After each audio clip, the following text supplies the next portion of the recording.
Buenas tardes. Desde Tradiciones Digitales, su comité operativo, les damos la más cordial bienvenida a este nuevo conversatorio. Hoy vamos a hablar sobre una tradición muy particular, exclusiva de un pueblo del estado Mérida en Venezuela, que se llama las Posadas del Niño Jesús, que se realizan en el pueblo de Mucutuy, en el sur del estado Mérida.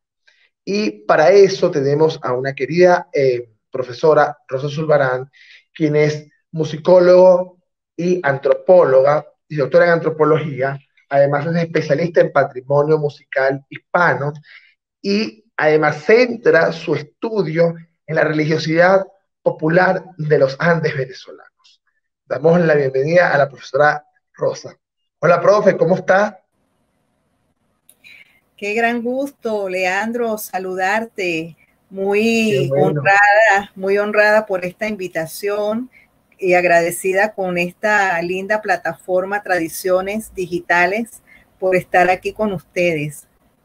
No, pues nada, el gusto es nuestro, profesora, porque sabemos que de su interés y de su dedicación al estudio de las tradiciones de la religiosidad popular andina, y ahorita en diciembre, ¿cómo no hablar de las tradiciones andinas venezolanas? Entonces vamos a hablar de esta tradición que es casi endémica, profe, de las posadas del Niño Jesús en Mucutuy, que se da en este pueblo que forma parte de los pueblos del sur. Yo me gustaría, profe, que iniciáramos nuestra conversación explicándonos un poquito el contexto, qué son los pueblos del sur culturalmente hablando.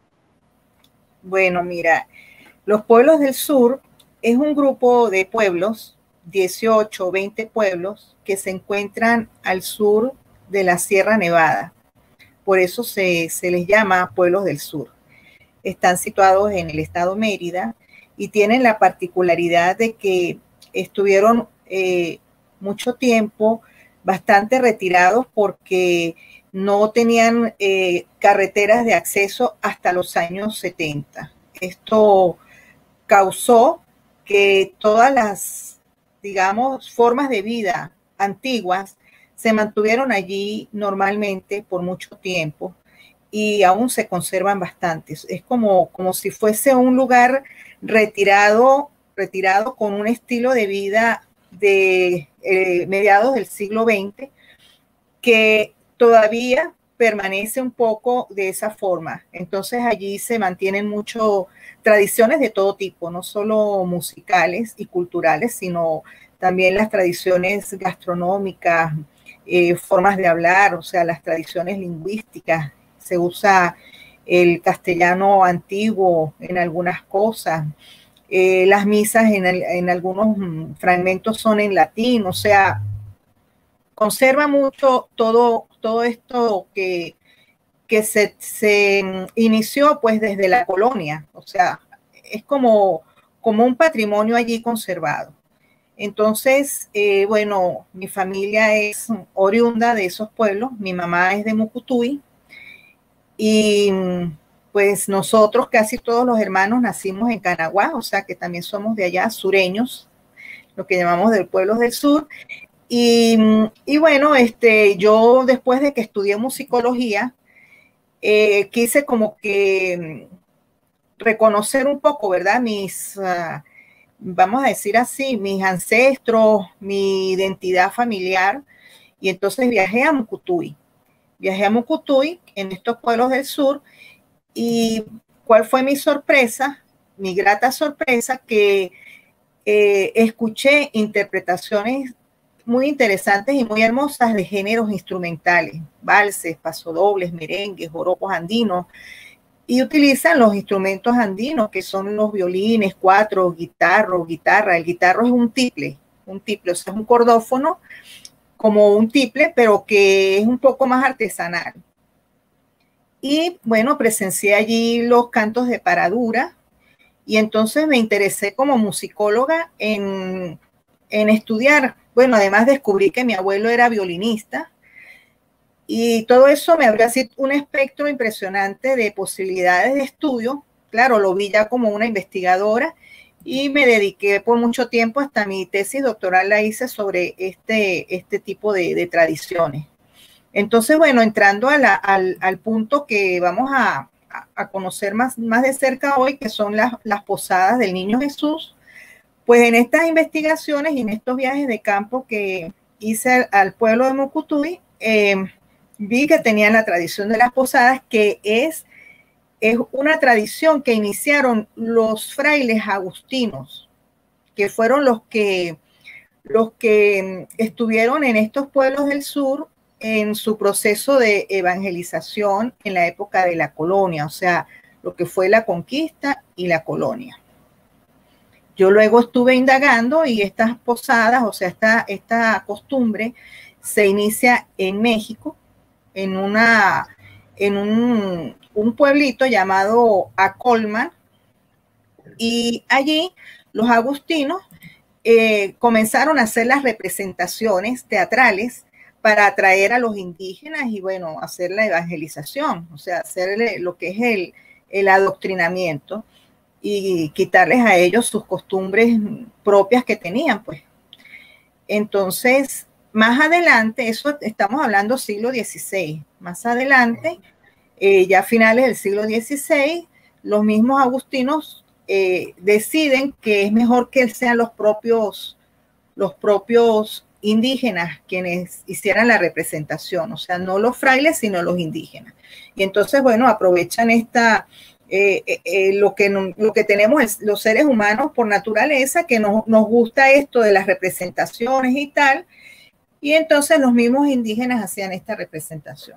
De tal manera que esto es bastante antiguo, y en Mucutuy pues se hace de una manera muy especial, porque se hace en México y se hace en algunas partes de Perú, según mis investigaciones. En Mucutuy se hace de manera particular porque ellos hacen una especie de procesiones. Esto no se ve en todas partes. En México es diferente, según lo que yo he investigado.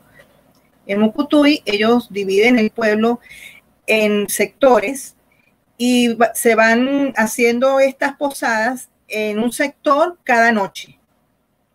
Y allí, bueno, como vimos un poco en el video, ¿verdad? Van cantando. Ellas van cantando, sobre todo cantan las damas del pueblo, acompañadas de los músicos, y hay mucha congregación de personas, o sea, hay mucha gente que asiste, y hacen de tres cantos, o sea, van de a tres en tres casas, y en la última casa sí aceptan a estos peregrinos que están pidiendo la posada, ¿verdad? Para poder atender el parto de María, que ya ella estaba en sus momentos de dar a luz y no tenía dónde estar. Entonces, esto es lo que, vamos a decir, lo que estas posadas quieren conmemorar, celebrar o rememorar, pues, en la conciencia del pueblo, de cómo la Virgen María y San José, pues, pasaron, pues, por esta situación tan difícil en estos momentos, ¿no? Eso es lo que ellos quieren como... lo interesante de esto, te digo, Leandro, es que es una tradición que la hace la gente sin la presencia de la iglesia. O sea, eso es lo que se llama la religiosidad popular, que estas personas se organizan y aun cuando, por supuesto, el párroco les permite que los chicos que van a representar a los santos personajes se vistan en la iglesia, porque ahí es donde permanecen los trajes y permanece un poco todo los útiles que necesitan para hacer esto. La gente sola se encarga de organizarse, de buscar a los músicos, de practicar. Ellos guardan las notas, o sea, los textos escritos, y son unos textos muy completos, son unos textos bastante completos que en otros pueblos se ve, pero muy, muy incipiente, muy incipiente. En Mucutuy se ve muy completo todo. Luego ellos, después de hacer como que pasar por varias casas y repetir el mismo ritual, porque estos son rituales, ¿verdad? Ya. Luego van a la iglesia, allí hacen la novena, hacen una novena al niño Jesús y cantan también una parte muy linda, muy dulce al niño Jesús dentro de la iglesia. Eso se puede ver en la siguiente parte del video, que es como el cierre, ¿no? Eso es lo que vamos a ver como el cierre de esta manifestación. No es la única. Es bueno aclarar que no es la única celebración al niño Jesús, ¿verdad? En época de la Navidad. Esta es la del Adviento. Estamos en Adviento. ¿Qué es el Adviento? Es la espera, pero la espera de algo muy especial, de algo muy importante, que es lo que va a suceder, ¿verdad? Que es lo que, digamos, la religión católica promueve, porque esto es totalmente católico, pues esta representación. Profe, estoy realmente impactado porque evidentemente uno tiende a México, porque las posadas son la gran tradición mexicana, pero que esté en Venezuela, que sean los mismos agustinos, habla de la relación intensa en esos tiempos de conversaciones tan difíciles que había entre las colonias. Es decir, había una relación profunda, incluso cultural. Sí, bueno, porque cada orden religiosa tenía su manera de evangelizar, o sea, no podemos dejar de pensar que estas son estrategias de evangelización que fueron aplicadas Claro. de manera muy intensa para poder, vamos a decir, eliminar, o no se eliminó, pero de alguna manera se quedó solapada la creencia indígena, ¿verdad? A sus ídolos, o bueno, a lo que ellos creían, a sus diferentes dioses, y quedó solapado porque esto fue bastante fuerte, ya al punto de que los cantos, la participación de los niños disfrazados de pastorcitos y de los santos personajes, ya crea un compromiso muy fuerte, religiosamente hablando. Entonces, claro, cada orden religiosa tenía su forma. Por ejemplo, los jesuitas, ellos utilizaban más la música enseñando a tocar a los indígenas. Vemos, por ejemplo, todavía existen en Bolivia. En Bolivia existen lugares donde están esas misiones. Hay lugares de que por ejemplo, las misiones de chiquitos o la chiquitanía, que es en la parte de la selva boliviana, no es en el altiplano, sino en la parte de la selva. Allí todavía se conservan esas misiones y están los indígenas tocando los instrumentos musicales y haciendo música del barroco europeo, pero al estilo indígena latinoamericano. Es impresionante y es muy hermoso. Y es muy hermosa la mezcla, ¿no? Aquella mezcla. En el caso de nosotros, aquí en Venezuela, claro, hubo varias como órdenes que estuvieron en el proceso de evangelización, pero justamente en los pueblos del sur, en la parte de lo que se llama Aricagua, que es esa zona de donde están todos estos pueblos, allí prevalecieron los agustinos. Claro. Entonces, claro, eso permanece allí. Vale destacar que no es que desde la colonia se ha hecho esto. Esto lo rescató un padre llamado Adonai. Fue un padre que estuvo desde el 1907 hasta 1937, o sea, estuvo 30 años en los pueblos del sur. Y claro, la educación que tienen los párrocos, ¿verdad? Sabemos que es en ese sentido muy sólida, y él revivió esta tradición de las posadas. Fue el que lo hizo a principios del siglo XX. Estamos hablando de 113 años de rescate, sí, claro. pero O sea, claro, muchísimos más. Sí, él rescató esto en los 30 años que estuvo en los pueblos del sur, y bueno, la gente lo siguió haciendo y lo ha seguido haciendo a través del tiempo, y de verdad que es una tradición muy linda, es una tradición que tiene mucho cariño de parte de la gente. A mí me gustaría saber ahorita cómo la van a hacer por la cuestión que estamos viviendo de la pandemia, pero es muy probable que lo hacen porque lo que hablábamos la otra vez nosotros es eso, que para las personas lo más importante es cumplir con todas estas tradiciones que enaltecen al niño Jesús. Correcto. Por el hecho de la Navidad. Que le dan sentido también a su posición frente a la fiesta. Sí. Profe, me llama la atención, usted lo refirió, la presencia de las mujeres. Generalmente los hombres tienen una participación importante, sobre todo en enero, los reyes, los pastores, pero las mujeres, me gustó mucho oír a las mujeres cantando en estas tríadas. ¿Nos puede contar un poquito más de esto? Sí, bueno, Mucutuy, como puedes escuchar, tiene mucho talento musical, o sea, todo lo que escuchamos es muy afinado, es muy con mucha concordancia, la manera de tocar los violines, o sea, tocan de manera muy linda. En ese sentido, es bastante agradable la forma como ellos hacen la música, pero es sorprendente que estas señoras, ellas crearon un grupo que se llama Cantadoras de Rosario Niño Jesús. Ese es su nombre. Y ellas no solo cantan las posadas, sino cantan también rosarios, porque en las paraduras se cantan rosarios y también se cantan rosarios en diferentes eventos para santos, ¿no? O, por ejemplo, también incluso cuando muere alguien, cuando hay un velorio de un difunto, también se cantan rosarios. O sea, el rosario cantado es también otro género que es interesante y que es muy bonito. Entonces, estas señoras aprendieron con sus esposos, que eran quienes cantaban, porque este tipo de canto, no la posada, porque la posada sí participa más la mujer, pero lo que es los rosarios, paraduras y este tipo de cantos está reservado para los hombres.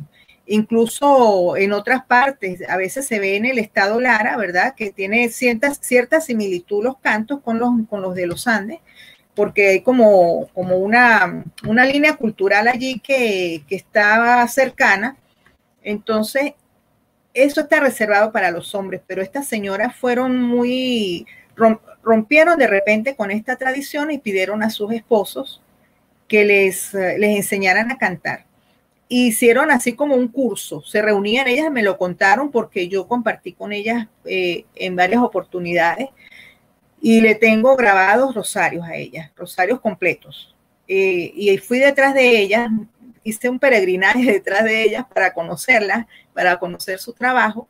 Y bueno, se hicieron mis amigas porque son también del pueblo y compartimos en muchas oportunidades, incluso en paraduras, y yo iba, las filmaba y después nos quedábamos juntas en los mismos dormitorios y, o sea, compartimos de manera muy cercana.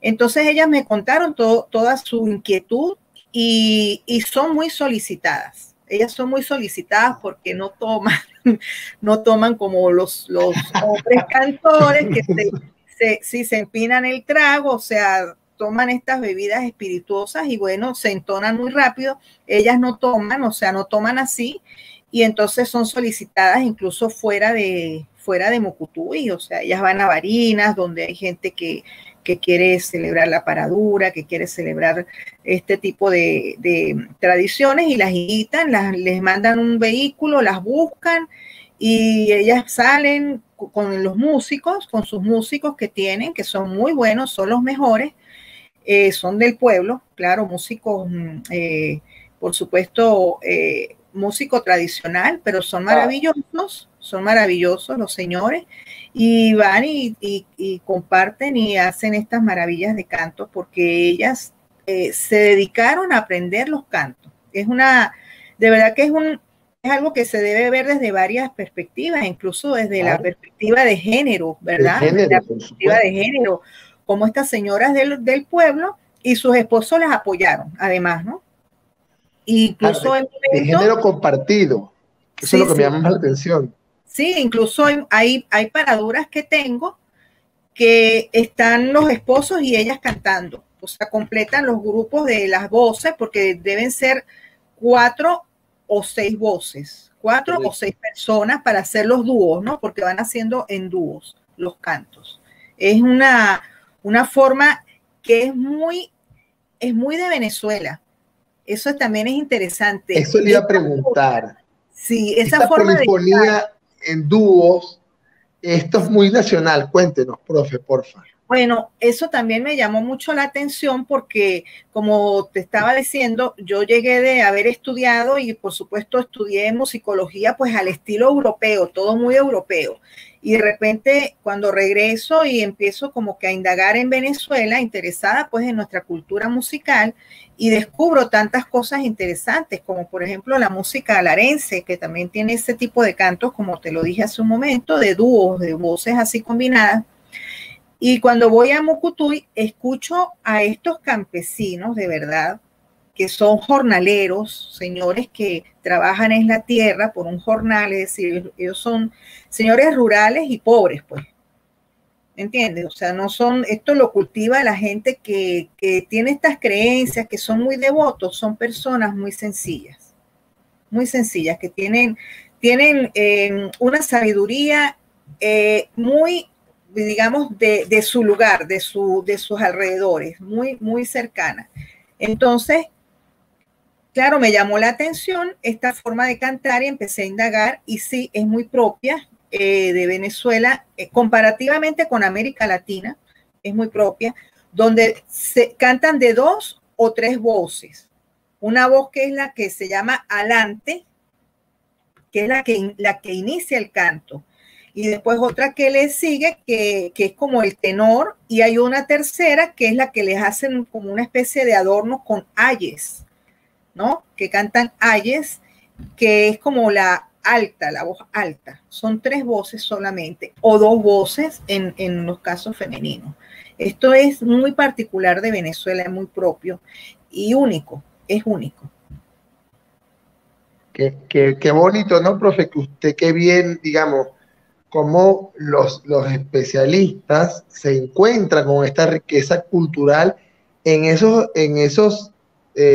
niveles, digamos, de ruralidad y de aislamiento, por decir, aislamiento, vamos a decirlo así, eh, o mejor dicho, de preservación cultural, y que vea esa polifonía tan bella que recuerda, digamos, al Renacimiento. Sí, sí, es una música que yo considero que está, o sea, que es una herencia de la época de la colonia, sí, de la época de la colonia. Un poco viene un poco de esta música eh, originaria también de lo religioso, porque si hay algo que mueve todo esto es la devoción. O sea, esto hay que tenerlo muy claro y ser con eso muy respetuoso.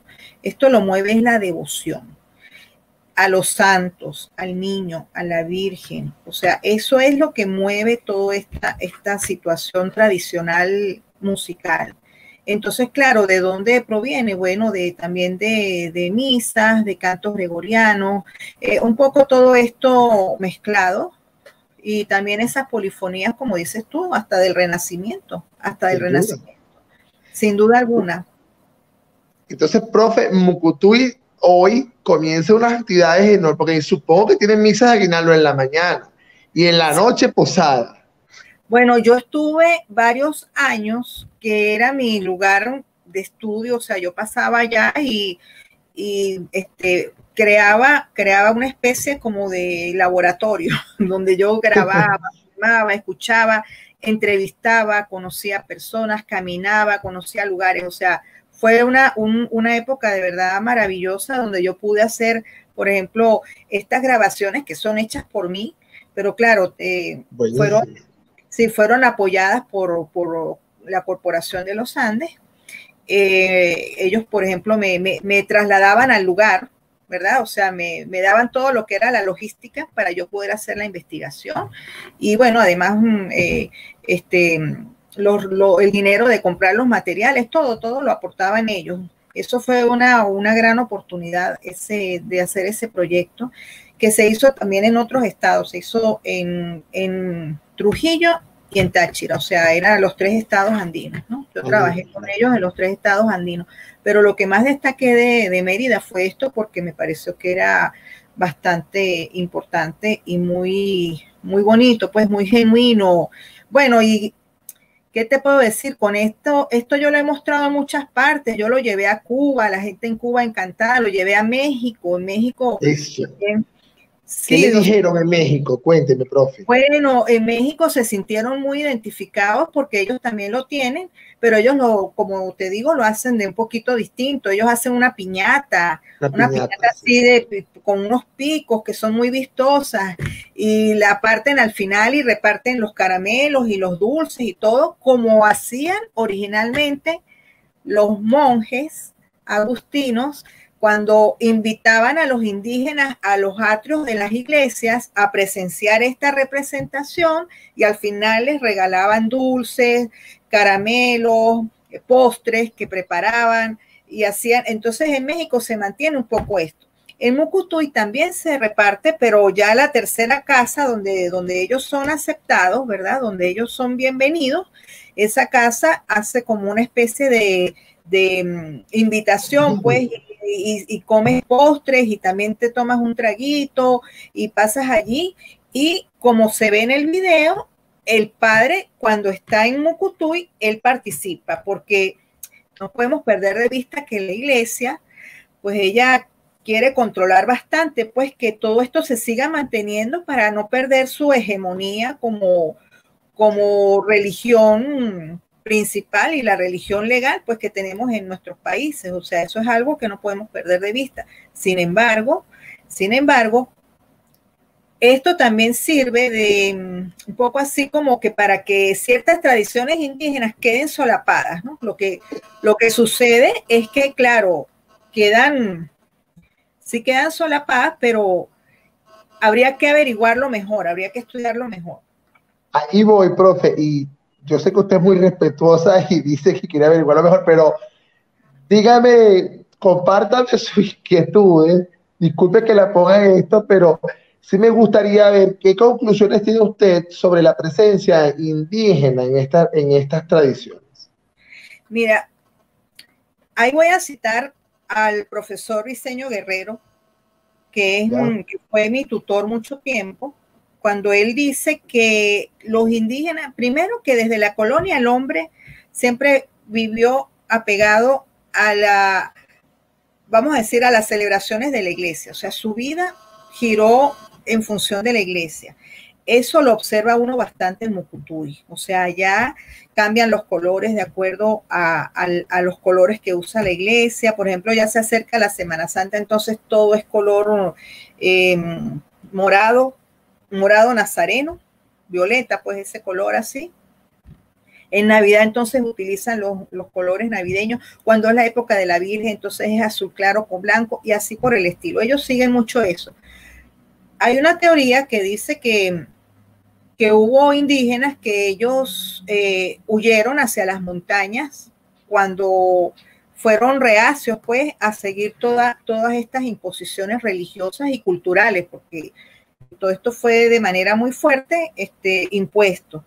Entonces, por ejemplo, la doctora Jacqueline Clarac, que es una antropóloga muy conocida y que fue nuestra maestra en el doctorado, ella dice que de esos indígenas siguieron como que viviendo en esos lugares alejados y seguían haciendo sus rituales. Entonces, que de eso tiene que quedar algo, ¿no? Como dice Briceño Guerrero, todos los indígenas de alguna manera siguieron lo de la iglesia, pero como para tapar un poco sus propias creencias, porque siempre permanece en la tradición y en la tradición oral que se van transmitiendo de una generación a otra lo que los ancestros enseñaron. Y de hecho vemos actualmente cómo hay grupos pues en nuestras ciudades que honran a la naturaleza muchísimo, que la honran incluso más que lo que la iglesia nos enseña. El agua, las piedras, el sol. Aquí, por ejemplo, lo que era el sol y la luna eran dos dioses muy importantes para la cultura andina y se siguen honrando de alguna manera. Por supuesto, no podemos negar que todos estos pueblos quedaron sumamente, vamos a decirlo, con una influencia muy grande, pues, de todo lo que es la religión católica, que se sigue. Si usted observa bien, ustedes observan bien el video, por ahí está Baltasar Porras, porque, o sea, Baltasar Porras, que es creo que es ahorita el presidente de la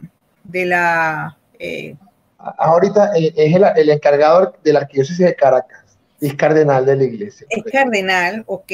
Entonces, pero en ese momento él estaba aquí en Mérida, porque claro, ese video ya tiene unos añitos, y él siempre hacía esos recorridos para ver cómo se estaba, o sea, para participar también, ¿no? Festivamente en estas celebraciones.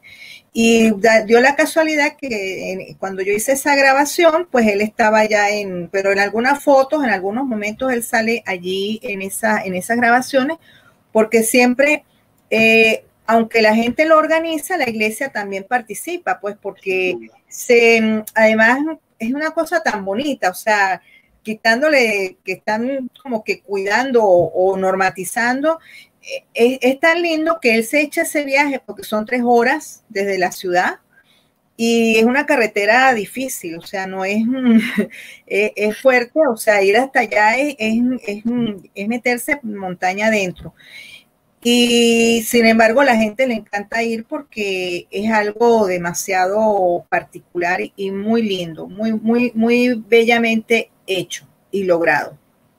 Qué bueno, profe, qué bueno que eso se mantenga y qué bueno que lo podamos conocer, porque realmente éramos muy pocos lo que alguna vez habíamos escuchado y realmente da mucho gusto saber que también aquí tenemos esa tradición y que Mucutuy lo celebre. Seguramente vamos a tener noticias de cómo lo van a celebrar este año y seguramente buscarán su forma de cumplir con la tradición y cumplir con digamos, con lo que los ancestros les han enseñado. Profe, ¿hay alguna elemento gastronómico que usted considere que debamos resaltar en esta festividad?